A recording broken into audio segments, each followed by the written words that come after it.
नमस्कार दोस्तों, जय योगेश्वर, जय श्री राधे। आज हम लेकर आए हैं कृष्णाबाई की कथा, श्री कृष्णा और उनकी भक्त की कहानी। भगवान का अपने भक्त के प्रति बेहद स्नेह होता है। भक्त कितनी भी मुसीबत में हो, परेशानी में हो, भगवान उसकी रक्षा जरूर करते हैं। इसी पर आधारित है आज की ये कहानी। समुद्र किनारे एक गांव में कृष्णाबाई नाम की एक बूढ़ी माता रहती थी।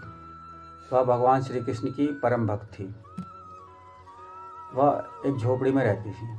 कृष्णाबाई का वास्तविक नाम सुखिया था, पर कृष्ण भक्ति के कारण उनका नाम गांव वालों ने कृष्णाबाई रख दिया था। घर घर में झाड़ू पोछा और बर्तन और खाना बनाना ये उनका काम था। कृष्णाबाई रोज़ फूलों की माला बनाकर दोनों समय कृष्ण जी को पहनाती थी और घंटों कान्हा जी से बात करती थी। गांव के लोग यही सोचते थे कि बुढ़िया पागल है। एक रात श्री कृष्ण ने अपनी भक्त कृष्णाबाई से यह कहा कि कल बहुत बड़ा भूचाल आने वाला है और तुम गांव छोड़कर दूसरे गांव चली जाओ। अब क्या था, मालिक का आदेश था। कृष्णाबाई ने अपना सामान इकट्ठा करना शुरू कर दिया और गांव वालों को बताया कि कल सपने में कान्हा जी आए थे और कह रहे थे कि बहुत प्रलय होगा, गांव छोड़कर पास के गांव चली जाओ। अब लोग कहाँ उस बूढ़ी पागल की बात मानने वाले थे। जो सुनता वही जोर जोर से ठाके लगाकर हंसता।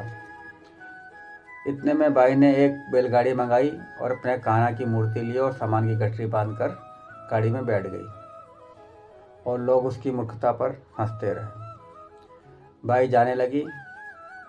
अपने गांव की सीमा पार कर अगले गांव में प्रवेश करने वाली थी कि उसे कृष्ण जी की आवाज़ आई, अरे पगली, जा अपनी झोपड़ी से वह सुई ले आ जिससे तू माला बनाकर मुझे पहनाती है। यह सुनकर मैं बेचैन हो गई और तड़प गई कि मुझसे ये भूल कैसे हो गई, कान्हा जी की माला कैसे बनाऊंगी।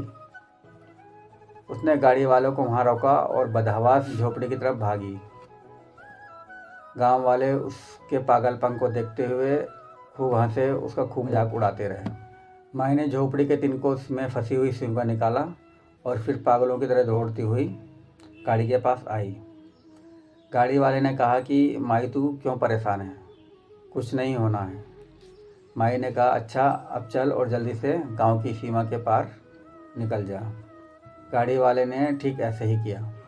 अरे यह क्या, जैसे ही सीमा पार हुई पूरा गांव ही समुद्र में समा गया। सब कुछ जलमग्न हो गया। गाड़ी वाला भी अटूट कृष्ण भक्त था। इस कारण भगवान ने उसकी भी रक्षा करने में कोई विलंब नहीं किया। इस कहानी से हमें यह शिक्षा मिलती है कि प्रभु जब अपने भक्त की मात्र एक सुई तक की इतनी चिंता करते हैं तो वह भक्त की रक्षा के लिए कितना चिंतित होंगे। जब तक उस भक्त की एक सुई उस गांव में थी पूरा गांव बचा था। इसलिए कहा जाता है कि भरी बदरिया पाप की बरसन लगे अंगार, संत न होते जगत में जल जाता संसार। अर्थात अगर इस दुनिया में संत एवं अच्छे व्यक्ति न होते तो यह संसार कब का समाप्त हो गया होता। इसी के साथ जय योगेश्वर, जय श्री राधे।